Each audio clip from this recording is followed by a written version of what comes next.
There are more than 150,000 people in the Commonwealth without power right now. Eversource reports in eastern Massachusetts about 156,000. They are providing an update on their restoration efforts.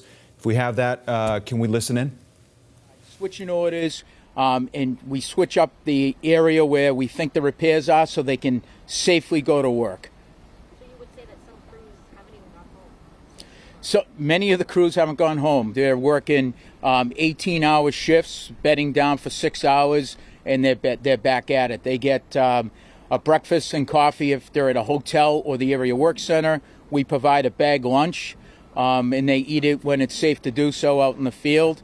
And then when they come back to the hotel or they're going to go home, then they'll have dinner either at the hotel or when they get back home. And when it comes to down trees or these massive snow piles that we're seeing too across New England, has that become an obstacle as well for crews? Could you give us some insight on that? Yeah, it's down trees, and we saw many of them Monday and Tuesday. So our ability to get out and do damage assessment and restoration, and that was our primary focus on Monday and Tuesday, was public safety events, working with the first responders in all the communities on any down wires, making those safe, clearing the wires so we could clear the tree and the towns could open the roads.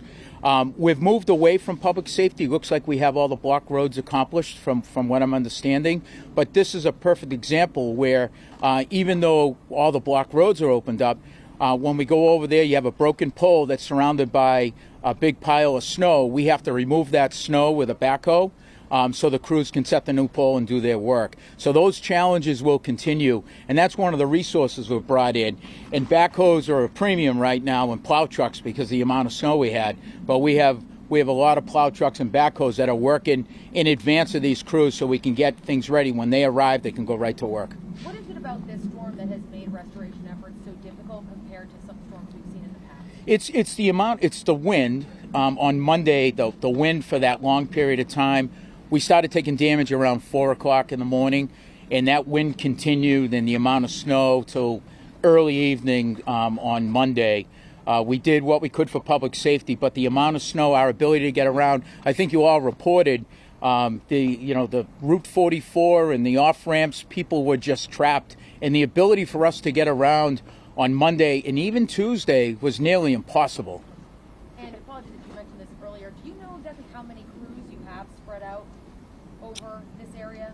So between the Cape and the Plymouth area, we have 1,000 line crews. So the line crews right here, the bucket truck and the 2 line workers make up a crew, and we have 1,000 line crews. In addition to that, we have 400 tree crews, 50 service crews, damage assessors.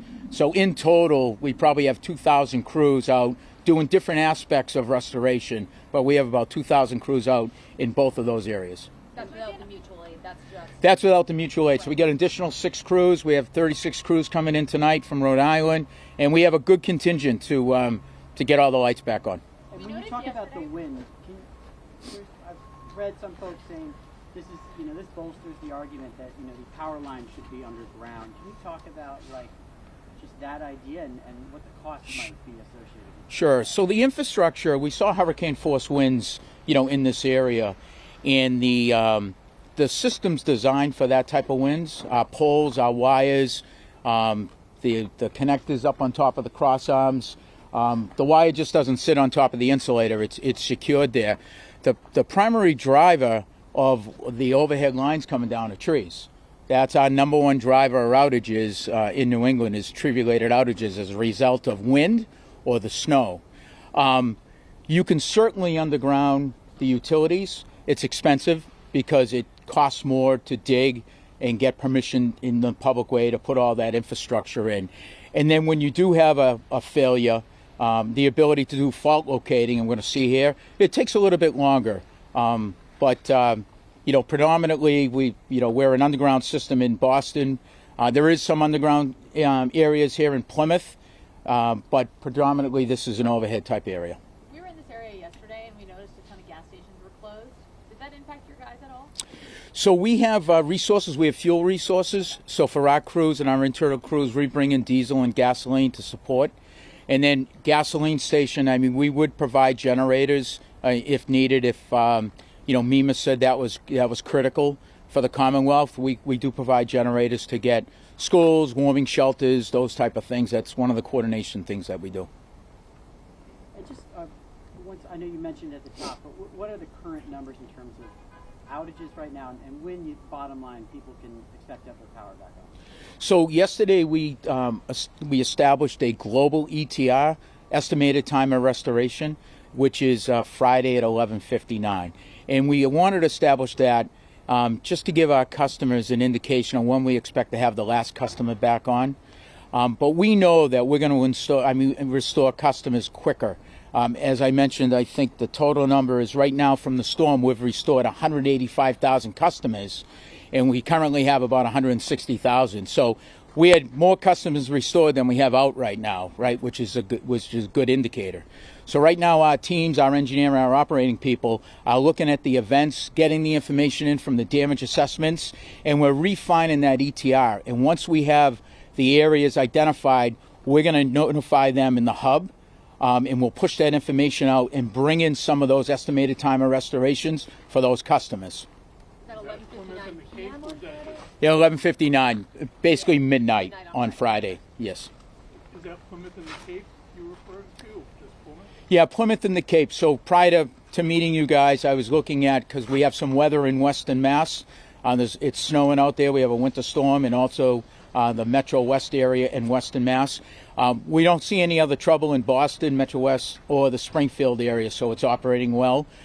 So our focus right now is the Cape, New Bedford area, and Cape Cod and Martha's Vineyard. All right, thank you. All right, so what we're going to do is you can see our line workers up in the All air. right, They so have all you're their hearing a protective debrief from clothing on. Eversource on power restoration efforts from Plymouth. Eversource itself reporting still 15,381 customers without power there. That's about 45% of the customers they serve. MEMA reporting about 161,479 across Massachusetts without power, most of that on the mid and outer Capes.